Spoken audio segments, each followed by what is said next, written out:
കേരള രാഷ്ട്രീയത്തിലെ പ്രബലമായ രണ്ട് സമുദായ സംഘടനകളായ NSSും SNDP യോഗവും വീണ്ടും ഒരുമിക്കുന്നുവെന്ന വാർത്ത സൃഷ്ടിച്ച ആവേശം വെറും 9 ദിവസത്തെ ആയുസ്സിൽ അവസാനിച്ചിരിക്കുകയാണ്. കേരളത്തിലെ സാമൂഹിക രാഷ്ട്രീയ ഭൂപടത്തെ മാറ്റിമറിക്കുമെന്ന് കരുതിയ ഈ ഐക്യനീക്കം അപ്രതീക്ഷിതമായി തകർന്നത് വലിയ ചർച്ചകൾക്കാണ് വഴിവെച്ചിരിക്കുന്നത്. കേരളത്തിലെ സാമൂഹിക പരിഷ്കരണ ചരിത്രത്തിൽ നിർണായകമായ പങ്കുവഹിച്ച രണ്ട് പ്രസ്ഥാനങ്ങളാണ് മന്നത്ത് പത്മനാഭൻ രൂപം നൽകിയ നായർ സർവീസ് സൊസൈറ്റിയും ശ്രീനാരായണ ഗുരുവിന്റെ ദർശനങ്ങളിൽ അധിഷ്ഠിതമായ SNDP യോഗവും. കാലാകാലങ്ങളായി ഈ രണ്ട് സംഘടനകളും ഒന്നിച്ചു നിൽക്കുന്നത് കാണാൻ ആഗ്രഹിക്കുന്ന ഒരു വലിയ വിഭാഗം കേരളത്തിലുണ്ട്. എന്നാൽ രാഷ്ട്രീയ താല്പര്യങ്ങളും സാമുദായിക മുൻഗണനകളും പലപ്പോഴും ഈ ഐക്യത്തിന് തടസ്സമാകാറുണ്ട്. 2026 നിയമസഭാ തിരഞ്ഞെടുപ്പിന് മുന്നോടിയായി ഉണ്ടായ ഐക്യനീക്കം പരാജയപ്പെട്ടത് ഇതേ കാരണങ്ങൾ തന്നെയാണ്.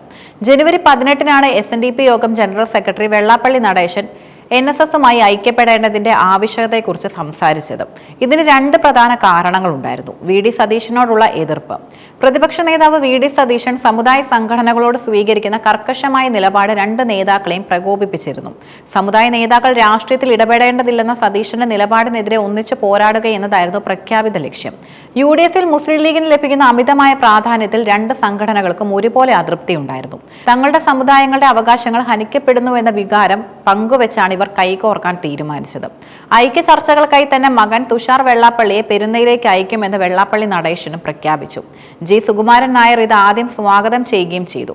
എന്നാൽ തുഷാർ വെള്ളാപ്പള്ളി കേവലം വെള്ളാപ്പള്ളിയുടെ മകൻ മാത്രമല്ല, BDJS എന്ന രാഷ്ട്രീയ പാർട്ടിയുടെ അധ്യക്ഷനും NDAയുടെ കേരളത്തിലെ കൺവീനറും കൂടിയാണ്. തുഷാർ പെരുന്നയിൽ എത്തിയാൽ അത് NSSനെ BJP പാളയത്തിൽ എത്തിച്ചതായി വ്യാഖ്യാനിക്കപ്പെടുമെന്ന് സുകുമാരൻ നായർ തിരിച്ചറിഞ്ഞു.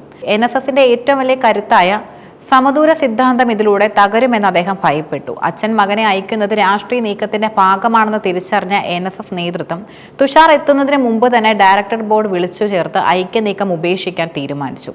ഈ നീക്കം ഓരോ മുന്നണികളെയും വ്യത്യസ്തമായ രീതിയിലാണ് ബാധിച്ചത്. LDF രണ്ട് നേതാക്കളും നിലവിൽ പിണറായി സർക്കാരിനോട് മൃദു സമീപനം സ്വീകരിക്കുന്നവരാണ്. അതിനാൽ ഈ ഐക്യം മൂന്നാം തവണയും അധികാരം പിടിക്കാൻ CPMനെ സഹായിക്കുമെന്ന് അവർ കണക്കുകൂട്ടി. എന്നാൽ ഐക്യം തകർന്നത് CPMന് നിരാശയുണ്ടാക്കുന്ന ഒന്നാണ്. സമുദായ സംഘടനകൾ ഒന്നിച്ചാൽ അത് UDFന്റെ അടിത്തറ ഇളക്കുമെന്ന് കോൺഗ്രസ് ഭയപ്പെട്ടു.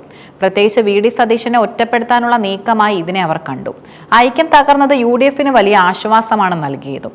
BJP ഇത് ബാധിച്ചത് ഹിന്ദു വോട്ടുകളുടെ ഏകീകരണം വഴി കേരളത്തിൽ അധികാരം പിടിക്കാമെന്ന് മോഹിക്കുന്ന BJPക്ക് ഐക്യം പൊളിഞ്ഞത് വലിയ തിരിച്ചടിയായി. വെള്ളാപ്പള്ളിക്ക് പത്മഭൂഷൺ നൽകിയത് വഴി NSSനെ കൂടി NDAയിലേക്ക് അടുപ്പിക്കാമെന്ന തന്ത്രമാണ് ഇവിടെ പാളിപ്പോയത്. NSSും SNDPയും തമ്മിൽ മുൻകാലങ്ങളായി പലതവണ ഐക്യം ഉണ്ടായപ്പോഴും അത് തകരാൻ പ്രധാന കാരണം സംവരണ വിഷയമായിരുന്നു.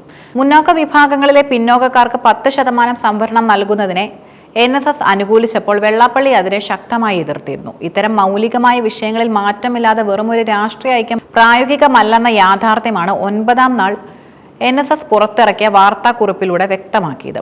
തുടക്കത്തിലെ ഐക്യത്തിൽ അനുകൂലിച്ച സുകുമാരൻ നായർ പെട്ടെന്ന് നിലപാട് മാറ്റാൻ കാരണം പാർട്ടിക്കുള്ളിലെ സമ്മർദ്ദവും രാഷ്ട്രീയ നിഷ്പക്ഷത നഷ്ടപ്പെടുമോ എന്ന ആശങ്കയുമാണ്. തുഷാർ വരേണ്ടതില്ലെന്ന് ഞാൻ നേരത്തെ തന്നെ അറിയിച്ചിരുന്നു എന്ന് അദ്ദേഹം പറഞ്ഞത് വെള്ളാപ്പള്ളി നടത്തിയ നീക്കങ്ങളോടുള്ള അതൃപ്തിയാണ് കാണിക്കുന്നത്. NSSന്റെ അടിസ്ഥാന മൂല്യങ്ങളിൽ വിട്ടുവീഴ്ച ചെയ്യില്ലെന്ന് അദ്ദേഹം ആവർത്തിച്ച് വ്യക്തമാക്കി.